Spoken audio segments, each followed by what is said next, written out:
కృపా కనికరములు కలిగిన మా దేవ, మహోన్నతుడా, సర్వాధికారి, నీ ఉన్నతమైన ఘనమైన శక్తివంతమైన మీ నామాన్ని బట్టి ఈ ఉదయకాలం మీ నామాన్ని స్తుతించి ఆరాధిస్తూ ఉన్నాం ప్రభువా. చాలిన దేవుడుగా మా జీవితాల్లో మీరు మాకున్నందుకు వందనాలు. మా పట్ల నీ ప్రేమను అధికం చేస్తూ రాజైన దావీదు జీవితంలో ఎలాగూ మూడంతల ఆశీర్వాదాన్ని అనుగ్రహించారో మా జీవితాల్లో కూడా మీరు వాటిని ప్రవేశపెట్టినందుకు వందనాలు.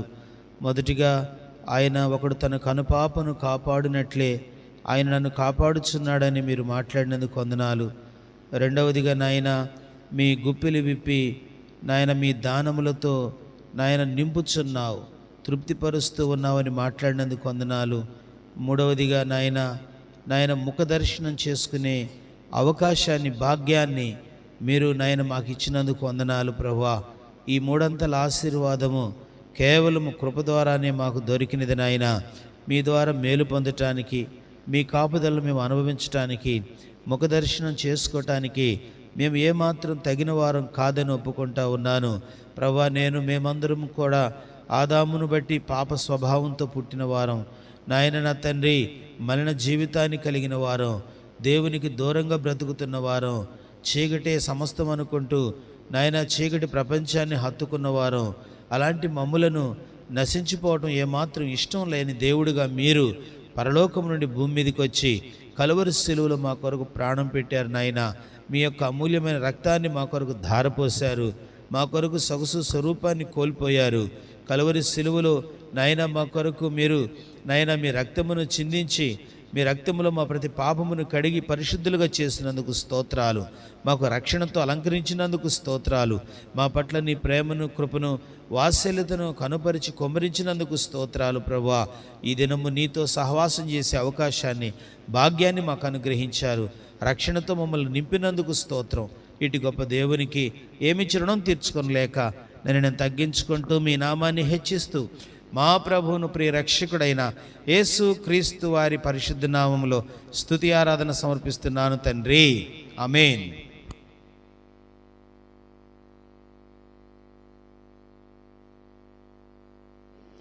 మన పాటల పుస్తకంలో నుంచి 198 పాట సంఖ్య. నమ్మకమైన దేవుడవైనా నీవే చాలు యేసయ్యా. 198. నమ్మకమైన దేవుడవైనా నీవే చాలు యేసయ్యా. నమ్మకమైన దేవుడవైనా నీవే చాలు యేసయ్యా. నేనేమయ్యున్నా, ఏ స్థితిలో ఉన్నా, ఏ స్థితిలో ఉన్నా ఇంకేమి కోరుకోనయ్యా, ఇంకేమి కోరుకోనయ్యా. నమ్మకమైన దేవుడవైనా నీవే చాలు యేసయ్యా.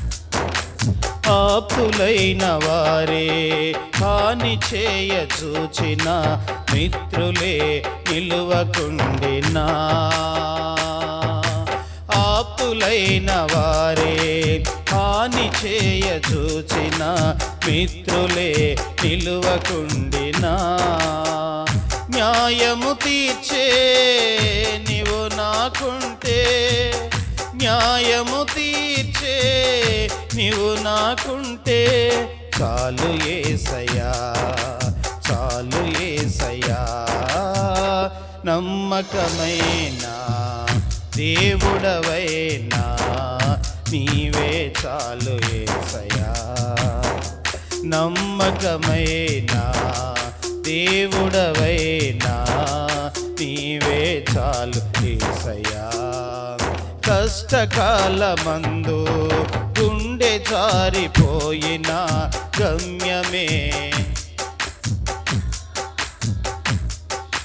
కష్టకాలమందు గుండె జారిపోయిన గమ్యమే తెలియకుండినా, సాయము చేసే నీవు నాకుంటే, సాయము చేసే నీవు నాకుంటే చాలు యేసయ్యా, చాలు యేసయ్యా.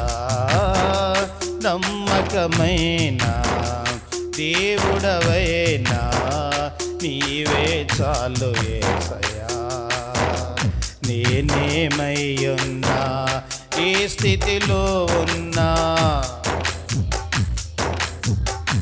ఏ స్థితిలో ఉన్నా, ఇంకేమి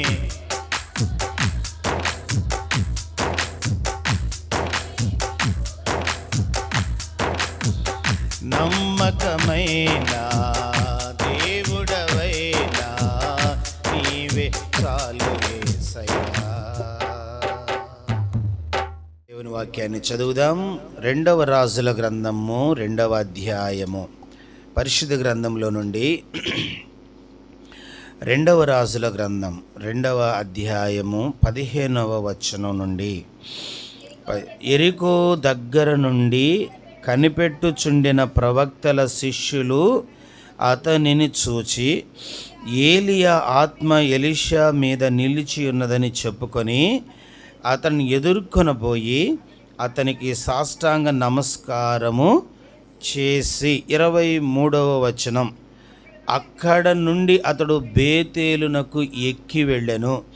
అతడు త్రోవను పోవుచుండగా బాలురు పట్టణములో నుండి వచ్చి, బోడివాడ ఎక్కిపొమ్ము, బోడివాడ ఎక్కిపొమ్మని అతని అపహాస్యము చేయగా అతడు వెనుకకు తిరిగి వారిని చూచి యెహోవా నామమును బట్టి వారిని శపించెను.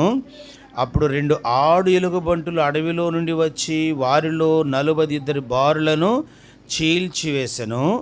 అతడు అచ్చట నుండి పోయి కర్మేలు పర్వతమునకు వచ్చి అచ్చట నుండి పోయి షోమ్రోనుకు తిరిగి వచ్చెను. చాలు, చిన్న ప్రార్థన చేసుకుందాం. ప్రేమ కలిగిన మా తండ్రి, నీ కొందనాలయ్యా. నీ మహాప్రేమను బట్టి స్తుతిస్తున్నాను. నమ్మదగిన దేవునిగా మీరు మాకున్నందుకు వందనాలు తండ్రి. మాతో మాట్లాడండి, మీ స్వరాన్ని వినుటకు దయ చూపండి. బ్రతికించే నీ వాక్యం, ఆశీర్వదించే నీ వాక్యమును మా కొరకు అనుగ్రహించు నాయన. యేసు నామములో ప్రార్థించి వేడుకుంటున్నాం తండ్రి, ఆమేన్. ప్రియులరా, దేవుని పరిశుద్ధ గ్రంథంలో 2వ రాజుల గ్రంథం 2వ అధ్యాయాన్ని మనం చదువుకున్నాం. 2వ రాజుల గ్రంథంలో దైవజనుడు ప్రవక్త అయిన ఏలియా, ఎలీషా వీళ్ళ ఉదంతం మనకు తేటగా కనబడుతూ ఉంటుంది. ఏలియా దేవుని కొరకు రోషం కలిగిన ప్రవక్త. ఎలాంటి ప్రవక్త అంటే కొందరు ప్రవక్తలు రోషం లేని వాళ్ళు కూడా ఉన్నారు. అంటే ఏ రోషం ఉండేది అతనికి? భక్తి విషయంలో, దేవుని విషయంలో రోషం. దేవుని విషయాల్లో ఎలాంటి వాళ్ళంట? రోషం కలిగిన వాళ్ళుగా ఉంటుంటారు. కొన్ని సందర్భాల్లో నిజంగా ఎలీషా, ఏలియాలు ఇద్దరు కలిసి వాళ్ళు ప్రయాణం చేశారు. వాళ్ళు ప్రయాణం చేస్తూ ఉన్నప్పుడు ఏలియా చెప్పేవాడు మాటికి, నన్ను దేవుడు యెరికోకి వెళ్ళమన్నాడు, ఎలీషా నీవు ఇక్కడే ఉండు. లేదు యెహోవా జీవముతోడు, నీ జీవముతోడు నేను నిన్ను విడవను అన్నాడు. ఆ తర్వాత బేతేలుకి వెళ్ళమంటున్నాడు దేవుడు. లేదు యెహోవా జీవముతోడు, నీ జీవముతోడు నేను నిన్ను విడవను. ఆ తర్వాత యెరికోకు వెళ్ళమంటున్నాడు దేవుడు. లేదు నేను నిన్ను విడిచిపెట్టను, యెహోవా జీవముతోడు, నీ జీవముతోడు. కానీ ఇద్దరు కలిసి ప్రయాణం చేశారు. ఆ తర్వాత దైవజనుడు ప్రవక్త అని ఏలియా ఆరోహణమయ్యాడు. ఆరోహణమైన తరువాత అతని మీద ఉన్న దుప్పటి కింద పడిపోయింది. అతని మీద ఉన్న దుప్పటి కింద పడిన దుప్పటిని ఏలియా తన మీద వేసుకున్నాడు. ఇప్పుడు ఏలియాని చూసిన వారు ఏమన్నారంటే, ఏలియా మీద ఉన్న ఆత్మ, చెప్పండి ఎవరి మీదకి వచ్చిందన్నారు? ఎలీషా మీదికి వచ్చింది. నిజమే, పాత నిబంధనలో ఆరోహణమైన ఏలియా పైకి వెళ్ళి తన దుప్పటి కింద వేస్తే అది ఎలీషాకు 2 ఆత్మ పొందుకునే అవకాశాన్ని కలిగించింది. క్రొత్త నిబంధనలో మన ప్రభువైన యేసుక్రీస్తు వారు ఆయన పరలోకమునకు ఆరోహణమై వెళ్ళిన తర్వాత పరిశుద్ధాత్మని దుప్పటిని కిందకి పంపించాడు. ఈ దుప్పటి కేవలం ఒక ఏలియాకు పరిమితం, ఎలీషాకు పరిమితం కాలే. ఇక్కడ కూర్చున్న నీకు, నాకు, ఆయన అంగీకరించిన ప్రపంచంలో ఉన్న ప్రతి వారి మీదకి వచ్చేసిందనమాట. ఎంత అద్భుతం! అందుకే మొదటి మహిమ కంటే కడపటి మహిమ ఎలాంటిదంట? అది అధికం అని దేవుని వాక్యం సెలవిస్తూ ఉంది. కనుక ఇప్పుడు దేవుని ఆత్మ కలిగిన ప్రవక్త అయిన ఎలీషా కొన్ని ప్రాంతాలకు వెళుతున్నాడు. కొన్ని ప్రాంతాలకు వెళ్ళి దేవుని యొక్క విషయాలు, ప్రవక్త చెప్పవలసిన విషయాలు బోధించుకుంటూ బేతేలు అనే ప్రాంతానికి వచ్చాడు. ఇప్పుడు చదవండి 2వ అధ్యాయం 23వ వచనం. అక్కడ నుండి అతడు బేతేలునకు ఎక్కి వెళ్ళెను. అతడు త్రోవను పోవుచుండగా బాలురు పట్టణములో నుండి వచ్చి బోడివాడ ఎక్కిపొమ్మని అతని అపహాస్యము చేయగా. గమనించండి, కనుక బేతేలుకు ఎక్కి వెళ్ళుచున్న ప్రవక్తను ఇందులో మనం చూస్తున్నాం. ఈ మధ్యాహ్న కాలం దేవుని వాక్యం వింటున్న మనం బేతేలులో ఉన్న 2 అనుభవాలు జ్ఞాపకం చేసుకుందాం. ఒకటి దుఃఖకరమైన అనుభవం, 2 ఆశీర్వాదకరమైన అనుభవం. గమనించారా? బేతేలు అంటే దేవుని యొక్క సన్నిధి లేక దేవుని మందిరం. దేవుని మందిరములో ఒక వ్యక్తి దీవించబడతాడు, ఒక వ్యక్తి నష్టపోతూ ఉంటాడు. వీరిద్దరు ఉంటారు. అదేంటండి? దేవుని మందిరంలో నష్టపోవటం ఏంటి అంటే, దేవుని మాట వినకపోతే మనుషుడు ఏమవుతాడు? తోటలో గోధుమల మధ్య ఏమున్నాయి చెప్పండి? గురుగులు కూడా ఉన్నాయి. అదేంటి అంటే ఎలాగూ?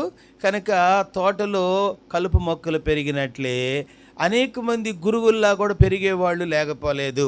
ఈ ప్రపంచం అనే సంఘం అనే తోటలో నీవు ఒక మంచి ఆశీర్వాదకరమైన మొక్కలా ఉండాలనేది దేవుని ఉద్దేశం. మనం ఎవరు కూడా గురుగుల వలె, కలుపు మొక్కల వలె, బలహీనుల వలె ఉండాలని దేవుడు అనుకోవటం లేదు. కనుక బేతేలులో 2 ప్రత్యేకమైన అనుభవాలు ఉన్నాయి. ఒకటి నష్టము లేక దుఃఖకరమైన అనుభవం, 2 లాభం అంటే ఆశీర్వాదకరమైన అనుభవం. ఎవరైనా ఏం కోరుకుంటారు చెప్పండి? ఎవరైనా ఏం కోరుకుంటారు? దేవుని బేతేలుకు వచ్చిన తర్వాత, దేవుని ఇంటికి వచ్చిన తర్వాత, దేవుని మందిరానికి వచ్చిన తర్వాత ఎవరైనా ఏం కోరుకుంటారు? నేను బాగుండాలి, ఆరోగ్యంగా ఉండాలి, మరి మంచి పొజిషన్లో ఉండాలి, మంచి స్థితిగతులు కలిగి ఉండాలి, అనేకులకు నేను మరి దీవెనకరంగా మారాలి అని అనుకుంటారు. మన ఆలోచనలు అన్నీ మంచివే. దేవుడు ఇంతకంటే కూడా మంచి ఆలోచన మన పట్ల కలిగి ఉన్నాడు. అయినా ఎందుకు అనేక మంది జీవితాల్లో అవి జరగలేకపోతా ఉన్నాయి? గమనించారా? ఇప్పుడు చూడండి, ఆశీర్వాదానికి అడ్డేంటో తెలిస్తే ఆశీర్వాదం ఈజీగా పొందుకోగలుగుతావు, అంతే కదా? ఆరోగ్యానికి అడ్డుపడుతుంది ఏంటో తెలిస్తే నీవు అడ్డు తొలగించుకొని ఆరోగ్యంగా బ్రతకగలుగుతావు. అసలు అడ్డు అర్థం కాలేదనుకోండి, సంవత్సరం అంతా ప్రయత్నించడమే సరిపోతుంది, జీవితకాలం అంతా ప్రయత్నించడమే సరిపోతుంది. కనుక బేతేలు దేవుని మందిరం. దేవుని మందిరములో దేవుడు ఉండే స్థలములో 2 ప్రాముఖ్యమైన అనుభవాలు ఉన్నాయి. వాటిలో మొదటి నష్టకరమైన అనుభవం చూడండి. 2వ రాజుల గ్రంథం 2వ అధ్యాయము 23వ వచనం. అక్కడ నుండి అతడు బేతేలునకు ఎక్కి వెళ్ళెను. అతడు త్రోవను పోవుచుండగా బాలురు పట్టణములో నుండి వచ్చి బోడివాడ ఎక్కిపొమ్మని అతనిని అపహాస్యము. బేతేలులో అపహాసకులున్నారు కనుక అపహాస్యం చేసేవారు. అసలు ప్రవక్తను వీళ్ళు బోడివాడ అనటానికి కారణమేముంది? అతడేమైనా వీళ్ళ మీద కోపపడ్డా? వీరిని దూషించినవాడా? ఆయన పాటికి ఆయన వెళుతున్నాడు, ఆయన సేవ ఆయన చేసుకుంటున్నాడు. ఆయన దేవుని పరిచారకుడిగా, దేవుని వార్తావాహునిగా, దేవుని యొక్క దీర్ఘదర్శిగా అతడు ఎక్కి వెళుతున్నాడు. కనుక అందులో చిన్నపిల్లలు ఎంత భయం లేనట్టుగా మాట్లాడుతున్నారో గమనించండి. కనుక ఎలీషా పెద్దవాడు, అనుభవం కలిగిన వాడు, ఆత్మీయుడు. ఏలియా మీదున్న ఆత్మ 2 పాళ్ళు కలిగిన వాడు. దేవుని దృష్టిలో, మనుషుల దృష్టిలో, శిష్యుల దృష్టిలో గుర్తించబడిన వాడు. ఇలాంటి వ్యక్తిని పట్టుకొని చెప్పండి, వీళ్ళు ఏమంటున్నారు? బోడివాడ అని హేళన చేస్తున్నారు. అంటే బేతేలు ఆరాధన స్థలం, బేతేలు దేవుని ఇల్లు, బేతేలు దేవుని మందిరం. దేవుని మందిరములో భయము లేని బిడ్డలు కనబడుతున్నారు. దేవుని మందిరములో క్రమశిక్షణ లేని బిడ్డలు కనబడుతున్నారు. ఇది ఎంత దుఃఖకరమైన విషయం గమనించారా? ఇప్పుడు అప్పుడప్పుడు ఆ స్కూల్లో, హాస్టల్లో, కాలేజీల్లో నిజంగా ఆ ఫుడ్ కమిషనర్ వచ్చి చెక్ చేస్తూ ఉంటాడు కదా. మరి వీళ్ళకి సరైన భోజనం పెడుతున్నారా లేదా, నాణ్యకరమైన ఆయిల్ వాడుతున్నారా లేదా, వీళ్ళకి సరైన వసతులు ఉన్నాయా లేవా, ఇక్కడ ఎయిర్ యాక్సిడెంట్ అయినా, ఒక ఫైర్ యాక్సిడెంట్ అయినా, ఒకవేళ పరిస్థితులు క్షేమంగా ఉండే పరిస్థితులు ఉన్నాయా లేవా, అవన్నీ చూస్తూ ఉంటారు. అవన్నీ కూడా అనుకూలంగా ఉంటే పర్వాలేదు, అనుకూలంగా లేకపోతే వాళ్ళకు బ్యాడ్ వచ్చేసింది కదా, వాళ్ళ మీద కంప్లైంట్లు అధికారులు తీసుకుంటారు కదా, వాళ్ళ మీద కేసులు పెట్టడం మనం చూస్తున్నాం కదా. దేవుని ఇల్లు హాస్టల్ కంటే గొప్పది, దేవుని ఇల్లు కార్పొరేట్ కాలేజీ కంటే గొప్పది, దేవుని ఇల్లు ప్రపంచంలో ఉన్న అతి జాగ్రత్త పరులు నివసించే భవనం కంటే గొప్పది. దీని పేరే బేతేలు. కనుక ఈ బేతేలులో ఉన్న ఎలీషా ప్రయాణిస్తూ ఉంటే ఈ పిల్లలు ఏమన్నారంట, బోడివాడ అన్నారు. అలా మాట్లాడటానికి 2 కారణాలు ఏంటంటే, వారు క్రమశిక్షణ లేని పిల్లలై ఉంటారు, లేదా బొత్తిగా భయమే లేని మనుషులుగా బ్రతికుంటారు. నేర్చుకోవాలి, భయము కలిగిన వారిగా జీవించాలి. ఆదికాండములో ఒక మాట రాయబడింది. ఆదికాండము 20వ అధ్యాయం 11వ వచనాన్ని చదువుదాం. ఆదికాండం 20వ అధ్యాయం 11వ వచనం. అబ్రహాము ఈ స్థలమందు దేవుని భయము ఏ మాత్రము లేదు. చాలమ్మా, ఈ స్థలమందు అబ్రహాము యొక్క పరిశీలనలో, అబ్రహాము యొక్క పరిశోధనలో ఒక ఆన్సర్ వచ్చింది. అదేంటో తెలుసా? ఈ స్థలమందు ఏమి లేదని చెప్తున్నాడు. దేవుని భయము ఏ మాత్రము, కొంచెం ఉందా అంటే కొంచెం కూడా లేదు, 30% లేదు, 20% లేదు, 10% లేదు. గమనించండి, జనవరి మాసం నుండి డిసెంబర్ వరకు 12 నెలలు దేవుడు నిన్ను కాపాడాడు, పోషించాడు, రక్షించాడు, నడిపించాడు, భద్రతనిచ్చాడు, ఆరోగ్యం ఇచ్చాడు. దేవుడు అబ్రహాము ఆ ప్లేస్ను చూసినట్లు దేవుడు మన ఇంటిని చూస్తే, దేవుడు మన హృదయాన్ని చూస్తే ఏమని చెప్పగలుగుతాడు? అబ్రహాం అంటున్నాడు కదా, ఈ స్థలమందు ఏమీ లేదంట, దేవుని భయం లేదు. కీర్తనల గ్రంథం 10వ అధ్యాయం 5వ వచనం చదువుదాం. కీర్తనల గ్రంథం 10వ అధ్యాయము 5వ వచనం చదువమ్మా. వారు ఎల్లప్పుడూ భయము మానుకొని ప్రవర్తింతురు. దావీదు అంటున్నాడు, వారు ఎల్లప్పుడూ అంటే అర్థం ఏంటి? జనవరి కావచ్చు, డిసెంబర్ కావచ్చు, కొత్త సంవత్సరం కావచ్చు, పాత సంవత్సరం కావచ్చు, మందిరం కావచ్చు, ఇల్లు కావచ్చు, ఫంక్షన్ కావచ్చు, పార్టీ కావచ్చు, ఎక్కడైనా ఎప్పుడైనా ఎలాగైనా వారు ఎలాగున్నారంట? కీర్తనకాడు ఏం చెప్తున్నాడు? వారు భయము మానుకొని ప్రవర్తింతురు. కనుక బేతేలు ఆరాధన ఇల్లు, బేతేలు దేవుని కలుసుకునే చోటు, దేవుని కలుసుకునే స్థలములో క్రమము భయము లేని పిల్లలు కనపడుతున్నారు. ఈరోజు దేవుని బిడ్డగా నేను 2 విషయాలు చెప్తానున్నాను. మందిరములో నష్టపరచబడిన వారు, దీవించబడిన వారు. నష్టపరచబడిన వారు ఎవరంటే, మొదటిగా దేవుని భయము లేనివారు. కనుక విశ్వాసులుగా మన మాటల్లో దైవిక భయం ఉట్టిపడాలి, మన క్రియల్లో దైవిక భయం ఉట్టిపడాలి. నేను దేవునికి భయపడు వాడును గనుక ఇలాగూ చేయను అన్నాడు. ఎవరాయన? ఆదికాండంలో 39లో ఏమంటాడు? 9వ వచనంలో, పోతీఫరు భార్య బై ఫోర్స్గా అతన్ని పాపములోకి ప్రవేశపెట్టాలని ఆమె రకరకాలుగా ప్రయత్నిస్తే యోసేపు నోట నుండి వచ్చిన మాట ఏంటో తెలుసా? మా నాన్న ఊరుకోడు, మా అమ్మ ఊరుకోదు, లేక నా భవిష్యత్తు పాడవుతుంది, లేక మా యజమానుడికి తెలిస్తే నా జీతం కట్ చేస్తాడు. ఎట్లాంటి మాటలు చెప్పలేదు. ఏమన్నాడు తెలుసా? దేవుడు ఏమంటున్నాడు?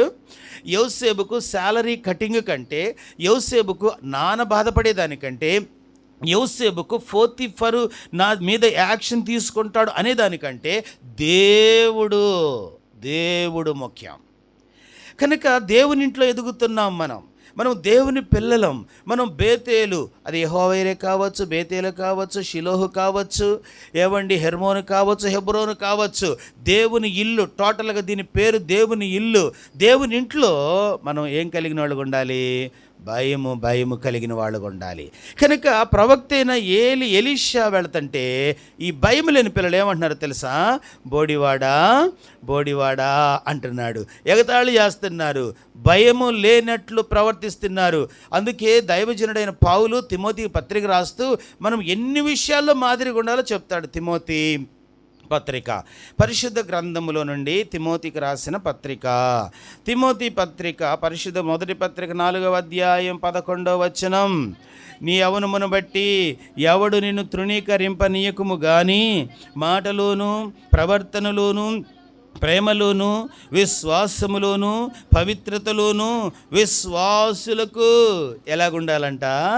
యవనుడైన తిమోతితో పౌలు అంటున్నాడు, క్రొత్త నిబంధన సంఘంతో దేవుడు మాట్లాడుతున్నాడు. నీ యవనమును బట్టి ఎవడు నిన్ను తృణీకరించకుండా జాగ్రత్తగా చూసుకో అంటూ మాటలలో ప్రవర్తనలో ప్రేమలో విశ్వాసములో పవిత్రతలో విశ్వాసులకు ఎలాగుండాలంట? ప్రార్థన అయిపోయిన వెంటనే నీ పలకరింపులు అద్భుతంగా ఉండాలి. నువ్వు ప్రైజ్ లార్డ్ చెప్పే విధానం, వందనాలు చెప్పే విధానం, నిజంగా పెద్దలను గౌరవించే విధానం, తల్లిదండ్రులను గౌరవించే విధానం, దైవ సేవకుడిని గౌరవించే విధానం మాదిరిగా ఉండటం నేర్చుకోవాలి. ఒక ఆయన ఇలాగన్నాడు, పాదిరిగా ఎప్పుడైనా పని చేయొచ్చు, మాదిరిగా ఉండటం ముందు నేర్చుకో అన్నాడు. గమనించారా? కనుక పాదిరి పని కష్టం కాదు, మాదిరి పని కష్టం. మాదిరిగా ఉండటం కష్టం, మాదిరిగా జీవించమని దేవుడు కోరుకుంటున్నాడు. పరిశుద్ధ గ్రంథం మనకు బోధిస్తున్న సత్యం. ఎక్కి వెళుతున్న ప్రవక్తను చూసి, అయ్యా మా కోసం ప్రార్థన చేయవా అనాలి పిల్లలు. లేక మరి నమస్తే పెద్దవాడైతే తాతగారనో లేక అంకులనో లేకపోతే భయపడుతూ రావాలి, లేకపోతే సైలెంట్గా వెళ్ళిపోవాలి. వీళ్ళు భయం లేని పిల్లలు కాబట్టి మౌనంగా వెళుతున్న ప్రవక్తను చూసి ఏమన్నారు చెప్పండి? ఏమన్నా? బోడివాడా. ఈరోజు దేవుని బిడ్డకి మన మాటలు భయం ఉన్నదా? మనం భయం కలిగి మాట్లాడేవారికి ఉన్నామా? తల్లిదండ్రులతో మాట్లాడినప్పుడు, అన్నదమ్ములతో మాట్లాడినప్పుడు, పెద్దలైన వాళ్ళతో మాట్లాడుతున్నప్పుడు, సేవకులైన వాళ్ళతో మాట్లాడుతున్నప్పుడు భయము కలిగిన వ్యక్తులుగా మనం మాట్లాడటం అవసరం. చెప్పండి, ఆశీర్వాదకరమైన బేతేలులో భయము లేనిది ప్రవేశించింది. ఇది మొదటిది. రెండవది చదవండి, అదే మొదటి 2వ రాజుల గ్రంథము 2వ అధ్యాయం 24వ వచనం. అతడు వెనుకకు తిరిగి, గమనించండి, దానికి ముందు మొదటి రాజుల గ్రంథం 12వ అధ్యాయం 28వ వచనం. మొదటి రాజుల గ్రంథం 12వ అధ్యాయము 28వ వచనం చదవమ్మా. ఆలోచన చేసి 2 బంగారపు దూడలు చేయించి జనులను పిలిచి, యెరూషలేమునకు పోవుటకు మీకు బహు కష్టము.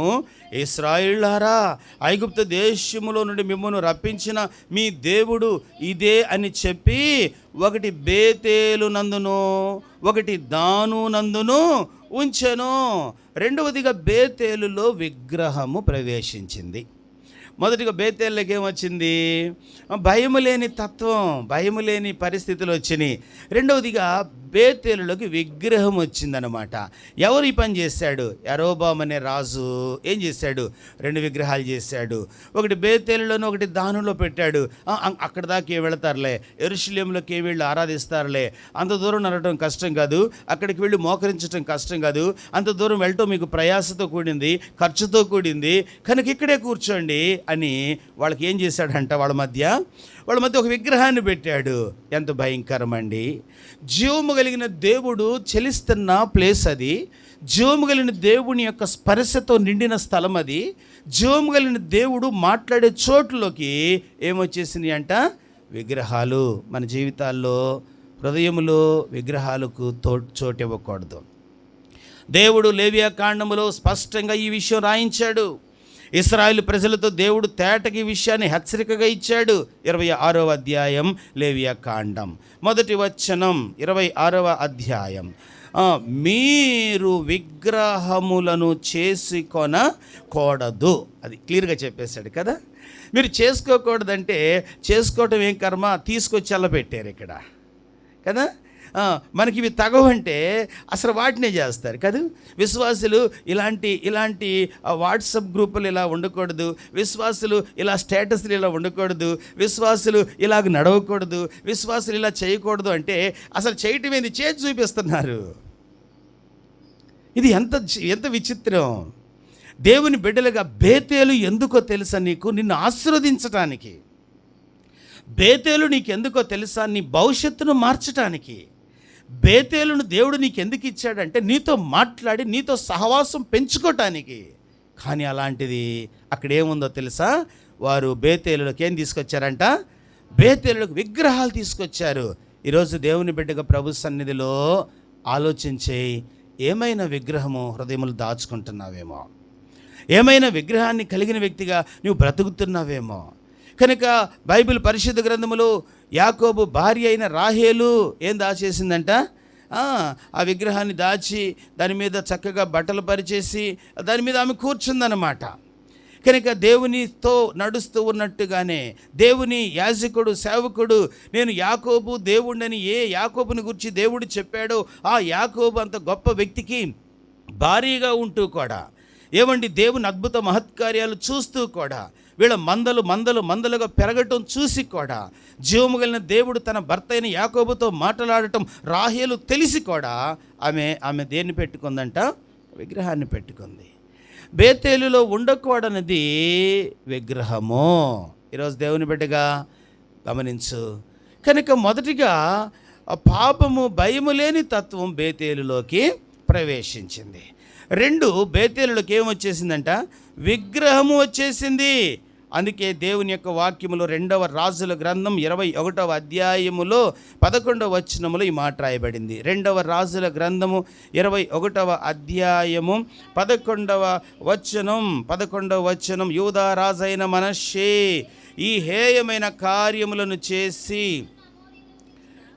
కార్యములు చేసి తనకు ముందున్న అమోరీయులను మించిన చెడుతనమును కనుపరిచెను. తాను పెట్టుకొనిన విగ్రహముల వలన యూదా వారు పాపము చేయుటకు, దేని వల్ల పాపం చేశారు చెప్పండి? పెట్టుకొనిన విగ్రహాల వల్ల వాళ్ళు ఏం చేశారంట? పాపం చేయడానికి కారణమైంది. ప్రిలారా గమనించండి. కనుక ప్రవక్త అయిన ఎలీషా బేతేలులో వెళ్ళుచున్నాడు. ప్రవక్త అయిన ఎలీషా బేతేలులో వెళుతూ ఉంటే భయము లేని వారు అతనిని విమర్శించారు. 2, విగ్రహములు బేతేలులోకి ప్రవేశించిని. 3వది కూడా చదవండి. అక్కడే రాయబడినది 2వ రాజుల గ్రంథం 2వ అధ్యాయం 24వ వచనం. అంతడు వెనుకకు తిరిగి వారిని చూచి యెహోవా నామమును బట్టి వారిని శపించెను. అప్పుడు 2 ఆడు ఎలుగుబంటులు అడవిలో నుండి వచ్చి వారిలో 42 బాలురను జడ్జిమెంట్, తీర్పు వచ్చేసింది. బేతేలులోకి ఏమొచ్చిందంట? దేవుని తీర్పు, దేవుని ఉగ్రత వచ్చేసింది. కనుక ఈ 3 ప్రమాదకరమైనవే. ఈ 3 బేతేలు అనే మాట బాగుంది, కానీ బేతేలులో ఉన్న ఈ 3 చెప్పండి ఎలాగున్నాయంట? చాలా ప్రమాదంగా ఉంది. కొన్ని స్థలాలకు వెళ్ళినప్పుడు కొన్ని హోటల్స్కి మంచి పేర్లు ఉంటాయి. ఆ పేరును చూసి మనం లోపలికి వెళ్తాం, కానీ అక్కడ ఫుడ్ తిన్నది అనుకుంటాం ఆ పేరు వేరు ఫుడ్ వేరని కదా. ఆ పేరు వేరు, ఆ ఫుడ్ వేరుగా ఉందని మనం అనుకుంటూ ఉంటాం. బైబిల్లో జక్కయ్య అనే మాటకి అర్థం ఏంటి? పవిత్రుడు అని అర్థం. కానీ జీవితం ఎలాగుండేది? అక్కడ ఉన్న వాళ్ళందరూ ఏమనేవారు? యేసు ప్రభు ఆ ఇంటికి వెళితే పాపి అయిన మనిషిని ఎంట ఇతడు బస చేయ వెళ్ళినని చాలా సణుగుకొనిరి. బేతేలు కూడా అలాగే ఉంది. ఇక్కడ బేతేలు అంటే అద్భుతం, హెబ్రోన్ అంటే అద్భుతం, పేర్లు అద్భుతమే, కానీ అందులో భయము లేని స్థితి ప్రవేశించింది. 2, క్రమశిక్షణ లేని స్థితి ప్రవేశించినది. విగ్రహము ప్రవేశించినది. తీర్పు ప్రవేశించినది. అందుకే దేవుడు అంటున్నాడు, ఇలాంటి బేతేలు నీకు అవసరం లేదు. ఇలాంటి బేతేలులో నీవు ఇలాగూ జీవించకూడదు. మరి నువ్వు ఎలాగుండాలో తెలుసా? ఆదికాండం రండి, పరిశుద్ధ గ్రంథములో నుండి ఆదికాండము 28వ అధ్యాయము. ఆదికాండం 28వ అధ్యాయము 12వ వచనాన్ని చదువుదాం. 12వ వచనం. అప్పుడు అతడు ఒక కల కనెను. గమనించండి, 28వ అధ్యాయం 12వ వచనములో యాకోబు దర్శించిన ఈ బేతేలును మనం చదువుతూ ఉన్నాం. కనుక యాకోబు తన జీవితంలో మూడంతల ఆశీర్వాదాన్ని ఈ స్థలంలో పొందుకున్నాడు. మూడంతల ఆశీర్వాదం అతడు బేతేలులో పొందటానికి ప్రధాన కారణం ఏంటంటే 28వ అధ్యాయం 7వ వచనం. 28:7 వచనం. యాకోబు తన తల్లిదండ్రుల మాట విని, చాలమ్మా, ఎవరి మాట విన్నాడంట? యాకోబు తల్లిదండ్రుల మాట విని ప్రయాణం చేస్తున్నాడు. కనుక మాట విని ప్రయాణం చేసినందుకు 3 దీవెనలు పొందుకున్నాడండి. 3 దీవెనలు. ఈ 3 దీవెనలు కూడా బేతేలులోనే పొందాడు. ఎక్కడ పొందుకున్నాడు? బేతేలులోనే పొందాడు. కొన్ని సందర్భాల్లో మనకు మాట వినటం అంటే చాలా చిరాకు కాదు. వాళ్ళు అంతే చెప్తారులేండి, వాళ్ళు ఎప్పుడు అలాగే అంటుంటారులే, ఎప్పుడు ప్రార్థన అంటుంటారులే, ఇంకా మనం ప్రయాణం చేసేది ఎప్పుడు, పండుగలు చేసేది ఎప్పుడు, యాత్రలు చేసేది ఎప్పుడు, మన ఇష్టాలకు వెళ్ళేది ఎప్పుడు అని చాలాసార్లు మాటను చాలా ఈజీగా మనం తుంచేస్తూ ఉంటాం. అదే నీకు మాట చెప్పే వ్యక్తి కలెక్టర్ అయితే అలాగే చేస్తావా? నీతో మాట్లాడే వ్యక్తి ముఖ్యమంత్రి గారైతే అలాగే చేస్తావా? నీతో మాట్లాడే వ్యక్తి దేశ ప్రధాని అయితే అలాగే చేస్తావా? అలా చేయవే. కనుక అంతకంటే మించు కదా వాక్యం, అంతకంటే ఎక్కువైనది కదా దేవుడు. దేవుని వాక్యం మనకేం బోధిస్తుంది? ఇందులో దేవుని వాక్యంలో యాకోబు తల్లిదండ్రుల మాట విని ప్రయాణం చేస్తున్నాడు. ఎక్కడికి ప్రయాణం చేశాడు? బేతేలులోకి ప్రయాణం చేశాడు. బేతేలు అనే పేరు అక్కడే మనం చదువుతూ ఉంటాం. ఆ మాట చదవండి. 28వ అధ్యాయము 19వ వచనం. 28:19. మరియు అతడు ఆ స్థలమునకు బేతేల్ అని పేరు పెట్టెను. బేతేల్ అంటే ఫుట్ నోట్లు అక్కడ రాయబడింది, దేవుని మందిరం. గమనించండి, రాజుల గ్రంథంలో ఉన్నది కూడా ఈ ప్లేసే. మీకు అర్థమవుతుందా? రాజుల గ్రంథంలో ఉన్నది కూడా ఈ ప్లేసే. కానీ అక్కడున్న మనుషులు వేరు, ఇక్కడున్న వ్యక్తి వేరుగా ఉన్నారు. మందిరం ఒకటే, అడ్రస్ ఒకటే, సంఘము ఒకటే, వాక్యము ఒకటే, దేవుడు ఒక్కడే. కానీ నీవు రాజుల గ్రంథములో ఉన్నట్టున్నావా, ఆది కాండములో ఉన్నట్టుగా ఉంటున్నావా? ప్రశ్న. రాజుల గ్రంథములో ఉన్నట్లుగా ప్రవర్తిస్తే ప్రమాదం. ఆది కాండములో ఉన్న యాకోబులాగా మనం బ్రతకటం నేర్చుకుందాం. ఆది కాండములో ఉన్న యాకోబు ఏం చేశాడంటే, రాయబడిన మాట, తల్లిదండ్రుల మాట విని ప్రయాణించినందుకు 3 అనుభవాలు కలిగి ఉన్నాడు. మొదటి అనుభవం చదవండి. 28వ అధ్యాయం 12వ వచనం. అప్పుడు అతడు ఒక కలను కనెను. మొట్టమొదటిగా కల కనిన యాకోబు ఏం కన్నాడంట? కల కన్నాడు. అంటే ఆత్మ సంబంధమైన కలను తాను కన్నాడు. గమనించండి, యాకోబు జీవితంలో మునుపు ఎన్నడూ రాని కళ. మనకు సహజం కళలు వస్తాయి కదా. ఏం కళలు వస్తాయి మనకి? పండగ చేస్తున్నట్టు, డ్రెస్సులు వేసుకుంటున్నట్టు, మేకప్ వేస్తున్నట్టు, తింటున్నట్టు, ఊరికి వెళ్ళినట్లు, నిద్రపోయి లేసినట్టు, ఇంకా ఉద్యోగం వచ్చినట్లు ఇలా వస్తాయి. యాకోబుకు పాపం ఇలాంటి కళలు ఏమి రాలే. ఒకే ఒక కళ వచ్చింది.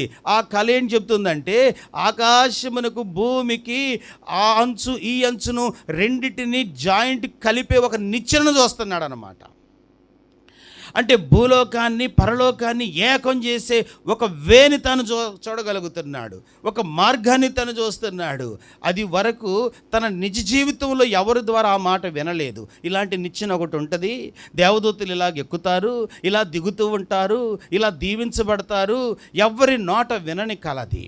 ఒక అద్భుతమైన విజన్ అంటారే, ఒక అద్భుతమైన గోల్ అంటారే, ఒక అద్భుతమైన దర్శనం అంటారే, ఒక అద్భుతమైన ప్రోత్సాహంతో కూడిన కల వచ్చిందంటారే, అది యాకోబుకి వచ్చింది ఇక్కడ. కనుక యాకోబు జీవితం ఏం చెప్తుందంటే, అతడు ఒక అద్భుతమైన కళ చూశాడు. ఈరోజు దేవుని మాట, యాకోబు తల్లిదండ్రుల మాట విన్నట్టు నీవు దేవుని మాట విని భక్తి జీవితంలో ముందుకు వెళితే నీ హృదయంలో మంచి కళలు వస్తాయి. మంచి కళలు నీ హృదయంలో దేవుడిస్తాడు. నీకు అవి భవిష్యత్తునిచ్చే కళలు, అవి నీకు పరిశుద్ధతను నేర్పే కళలు, అవి నిన్ను పాపానికి దూరం చేసే కళలు, అవి నిన్ను ఒక ఉన్నతమైన, గౌరవప్రదమైన, శక్తివంతమైన, దీవెనకరమైన, ప్రభావముతో కూడిన వ్యక్తిగా నిన్ను మార్చే కళలు. దేవుడు అంటున్నాడు కదా, కేవలం పాత నిబంధనే కాదు, అపోస్తుల కార్యాలు. రండి, అపోస్తుల కార్యములు పరిశుద్ధ బైబిల్ గ్రంథములో నుండి అపోస్తులకు 2వ అధ్యాయము 17వ వచనం. 2వ అధ్యాయం 17వ వచనం చదువుదాం.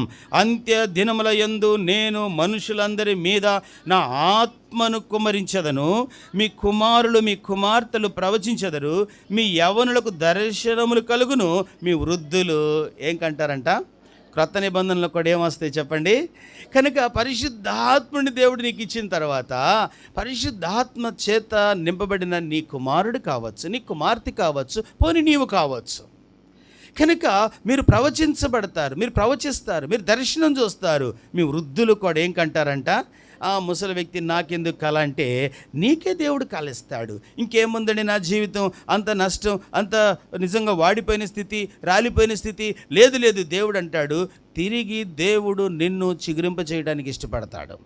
కనుక బేతేలు అనుభవం ఏంటంటే నిన్ను ప్రోత్సాహపరిచే కళలు పొందుకునే చోటు, నీ హృదయమును ధైర్యపరిచే చోటది. నిన్ను అటు ఇటు చెదిరిపోకుండా సరైన మార్గములో, అది ఆ నిచ్చెన మార్గములో నడిపించే చోటది. ఇది మొదటి ఆశీర్వాదం. రెండవది చదువుదాం. ఆదికాండము పరిశుద్ధ గ్రంథములో నుండి 28వ అధ్యాయం 13వ వచనాన్ని చదువుదాం. 13వ వచనం, మరియు యెహోవా దానికి పైగా నిలిచి, నేను నీ తండ్రి అయిన అబ్రహాము దేవుడను, ఇస్సాకు దేవుడనైన యెహోవాను, నీవు పండుకొని ఉన్న ఈ భూమిని నీకును నీ సంతానమునకు, గమనించండి, రెండవదిగా వాగ్దానాలు పొందుకునే బేతేలు. రెండవది ఏంటి చెప్పండి?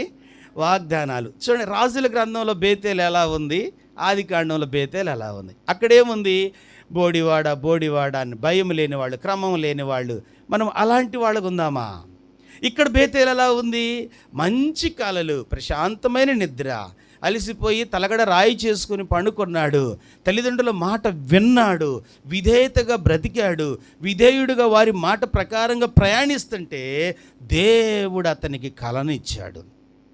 2, దేవుడు అతనికి వాగ్దానం ఇచ్చాడు. బేతేలులో దేవుని ప్రజలకు దేవుడు వాగ్దానాలు ఇస్తాడు.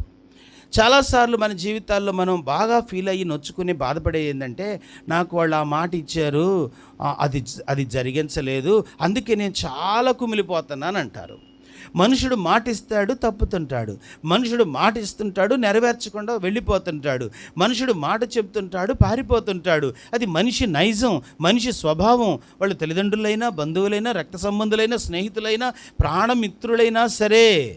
పేతురు అన్నాడు, ఇదిగో నీ కోసం నేను ప్రాణం పెట్టడానికి వస్తాను, నీ కోసం నేను ప్రాణం పెట్టడానికే నేను సిద్ధంగా ఉన్నాను అన్నాడు. సిలువ వేసే ఏమన్నాడు తెలుసా? నీవు ఆయన శిష్యుల్లో ఒకడివి కదంటే ఏమన్నాడు? ఆయన నేను బలిలాగున్నారు. ఆయన ఎవరు? మెస్సయ్యనా? అబ్బాయి ఏంటి ఆ పేరు నేను వినలేదే. నిజంగా పేతురు ఆ సమయంలో ఆ యాక్టింగ్ అంటే నిజంగా ఎంత అద్భుతంగా నటించాడంటే బంట్రోతులు కూడా స్టన్ అయిపోయారు. ఇతడు కాదేమో అనుకున్నారు, వదిలేశారు. అతడు తర్వాత పశ్చాత్తాపడ్డాడు, అది వేరే విషయం. కానీ ఆ సమయంలో మాత్రం అతడు ఒట్టు పెట్టుకోవడానికి ఇష్టపడ్డాడంట, శపించుకోవడానికి, ఒట్టు పెట్టుకోవడానికి ఇష్టపడ్డాడు. దేవుని బిడ్డగా బేతేలులో ఇలాంటి వాళ్ళని నీవు చూడవు. ఒట్లు పెట్టించుకునే వాళ్ళు నీకు ఇక్కడ ఉండరు. ఇక్కడ ప్రామిస్ చేసి తప్పించుకునే వాళ్ళు ఇక్కడ ఉండరు. ఇక్కడ మాటిచ్చి నెరవేర్చే దేవుడు నీ కోసం ఉన్నాడు.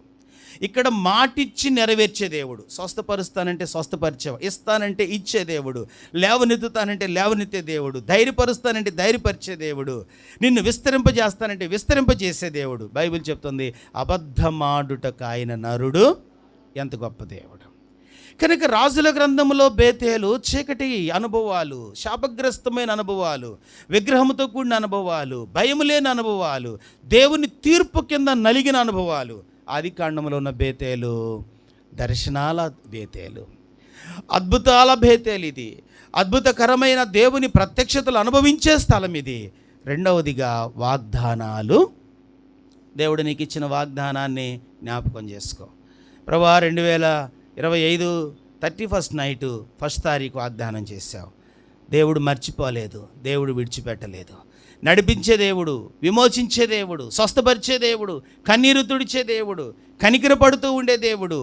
ఆలోచన చేయి, ఎన్ని విషయాల్లో దేవుడు తన వాగ్దానానికి మించి ధైర్యపరుస్తూ వచ్చాడు, ఎన్ని విషయాల్లో వాగ్దానానికి మించి నీకు సహాయపడుతూ వచ్చాడు, ఎన్ని విషయాల్లో వాగ్దానానికి మించి కృప వెంబడి కృపను అనుగ్రహిస్తూ వచ్చాడు. బైబిల్ గ్రంథం చెప్తుంది, నేను ఏమిస్తాడంట 28:13 మరియు యెహోవా దానికి పైగా నిలిచి ఏమన్నాడు, నేను అబ్రహాము దేవుడను ఇసాకు దేవుడను యెహోవా నీవు పండుకున్న ఈ భూమిని నీకును నీ సంతానమునకు. కనుక దేవుడు వాగ్దానం చేస్తే నెరవేర్చే దేవుడు. ఇది ఇవ్వగలనా, చేయగలనా లేదా అని ఆలోచించే ఆయన చేయగలిగిన దేవుడు. బైబిల్ గ్రంథంలో ఒక స్త్రీ దేవుని మందిరానికి వచ్చినది, బిడ్డలు లేక ఏడుస్తూ ఉంది.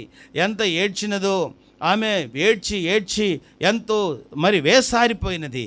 ఆమెతో ఉన్న పెనిన్న మాత్రం హ్యాపీగా సంతోషంగా ఇంటికాడ నుంచి తెచ్చుకున్న గారెళ్ళు, బోరెలు, చక్రాలు, ఆ యొక్క పాయసం, పొంగలన్నీ తింటా ఉంది. కనుక ఆమె సంతోషంగా ఉంది. పాపం ఏమి ఏడుస్తుంది. ఒక ఇంట్లోని కొందరు సంతోషించేవాళ్ళు, కొందరు ఏడ్చేవాళ్ళు కొందరు. కనుక వీళ్ళ ఏడుపు వాళ్ళకు పట్టదు, వాళ్ళ సంతోషం వీళ్ళకు పట్టదు. కానీ దేవుడు వీళ్ళిద్దరిని అర్థం చేసుకుంటాడు. దేవుడు వీళ్ళిద్దరికి న్యాయం చేయగలిగిన వాడు.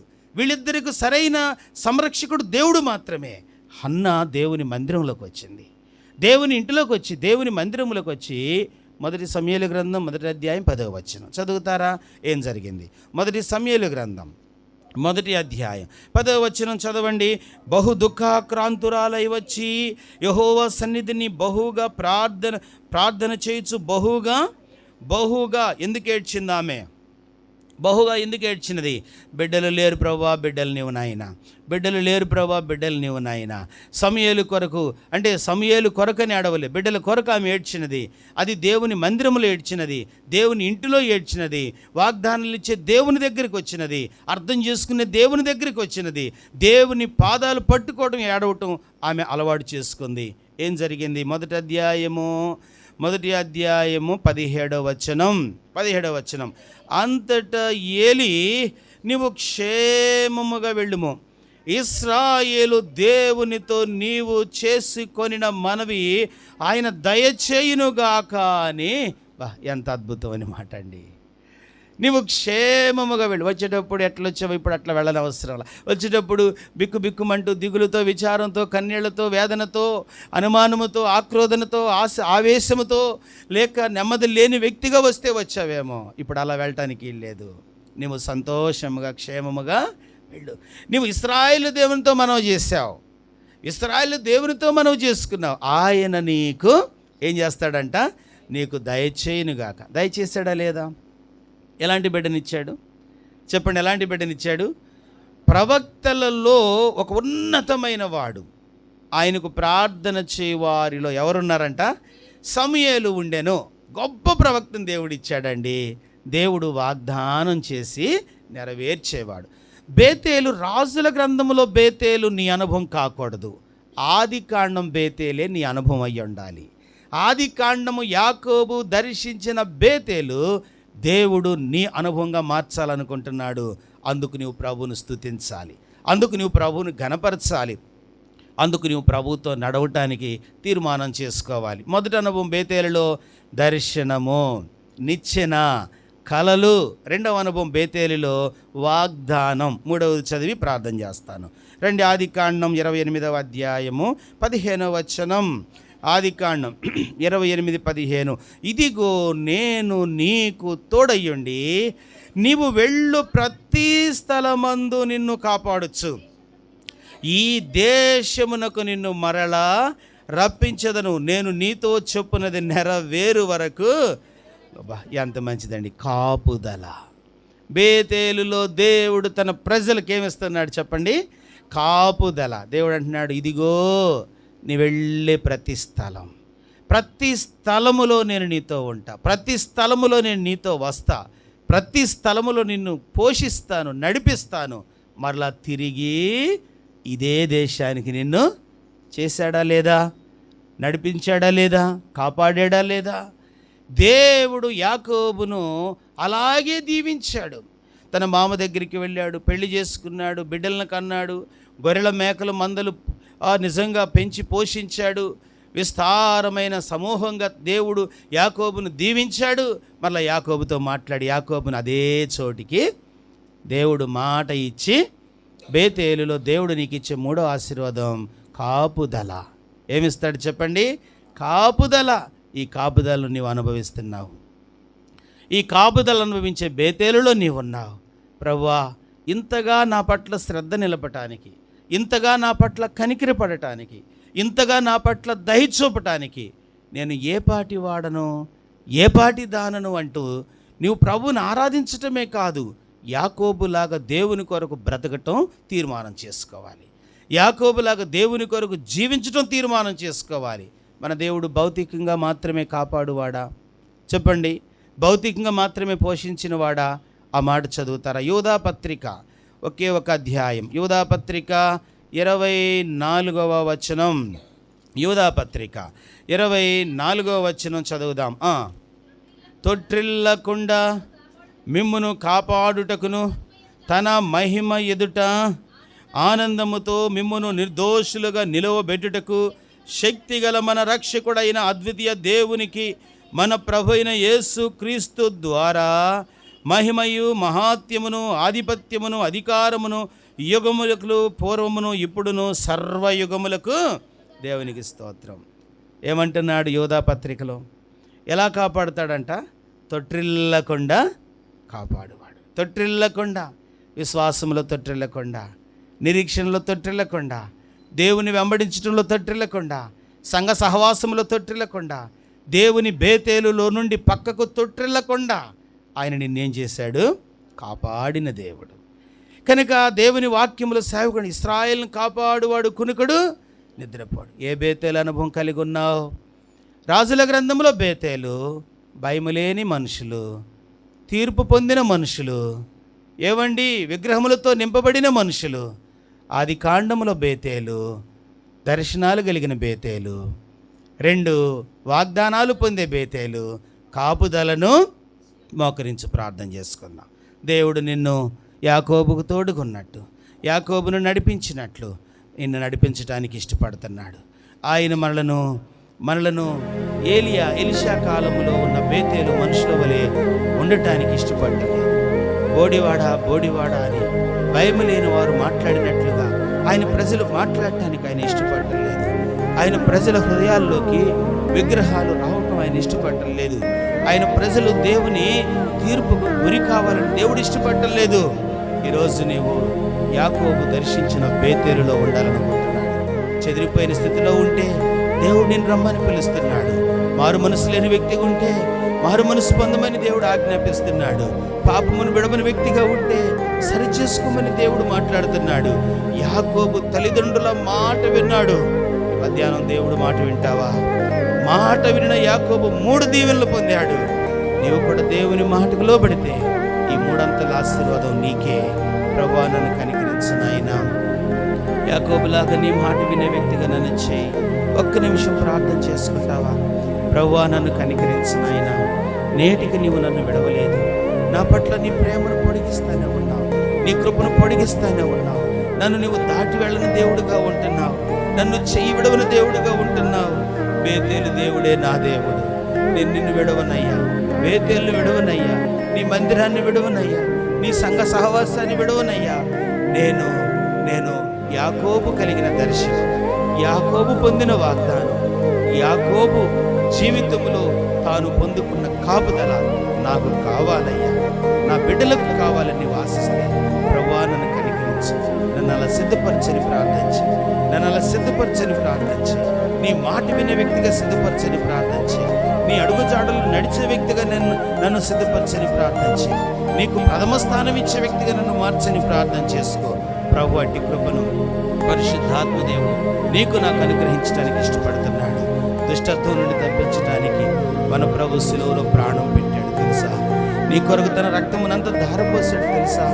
నాలో ఉన్న దుష్టత్వాన్ని కడగటం కొరకు ఆయన తన రక్తాన్ని ధారలుగా చిందించాడు. నీవుగా మార్పు చెందలేవని, నీ మాటలు, నీ చూపులు, నీ నడకలు, నీ ఆలోచనలు నీవు మార్చుకోలేని స్థితిలో ఉన్నప్పుడు నన్ను మార్చడానికి, పరిశుద్ధులుగా చేయడానికి ఆయన మన కొరకు శిలువలో యాగమయ్యాడు. మన రక్షకుడు కొరకు, మన పాప విమోచకుడు శిలువలో ప్రాణం పెట్టాడు. ప్రభువా, నన్ను అలా నడిపించాయి, నన్ను ఇంకొన్ని శుద్ధులుగా చేయి.